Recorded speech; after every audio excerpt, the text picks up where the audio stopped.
Shemot chapter 17. Chapter 17 has the first encounter with the sworn enemy of the Israelites, Amalek.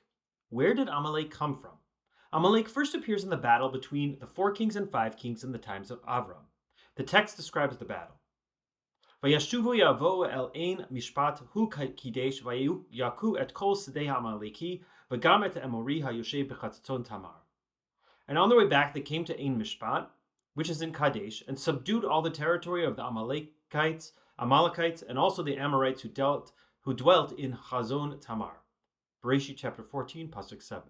But this reference seems like an anachronism because the next time the Amalek appears is in the listing of the descendants of Esav. But Timna haita pilega shel Eliphaz ben Esav vatela Eliphaz et Amalek ele bnei Adah eshet Esav. Timna was a concubine of Esav's son Eliphaz. She bore Amalek to Eliphaz. Those were the descendants of Esav's wife Adah.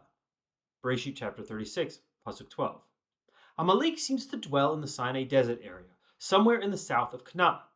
In Bamidbar 13:29, the spies report that Amalek lives in the south. Hamaleki yoshev be'eretz hanegev v'chiti v'avusi hayevusi v'hamori yoshev bahar v'kanaani yoshev al hayam v'al yad hayarden. Amalekim dwell in the Negev region. Hittites, Jebusites, and Amorites inhabit the hill country, and Canaanites dwell in the sea along the Jordan. Bamidbar chapter 13, verse 29. When God punishes the group that leaves Egypt by requiring them to wander 40 years in the desert, a small subgroup tries to enter the land of Canaan anyway. Vayered Hamaleki v'Kananiya yoshev bahar hahu vayakum vayichtemum ad chorma. And the Amalekites and the Canaanites who dwelt in that hill country came down and dealt them a shattering blow at Hormah. Bamidbar 14:45. The description in chapter 17 of Shemot of the start of the battle is also quite vanilla. Vayavo Amalek vayelachem im Yisrael b'Refidim. Amalek came and fought with Israel Refidim. Pasuk 8. But the word vayavo and they came is also deliberate. As mentioned above, Amalek was a descendant of Esav. In the story of Esav selling his birthright to Yaakov, the text used similar language. Vayazid Yaakov nazid, vayavo Esav minasadet hu ayef. And once Yaakov was cooking a stew, Esav came in, vayavo, from the open field, hungry.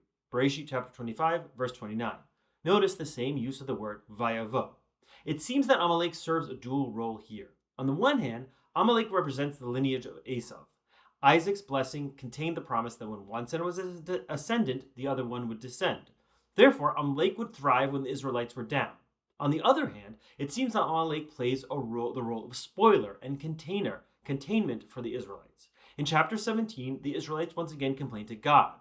Right after, Amalek attacks. The weakened position of the people and God causes this friction that opens the door for Amalek. Similarly, later in Numbers, the people believe the spies and lose the protection of God.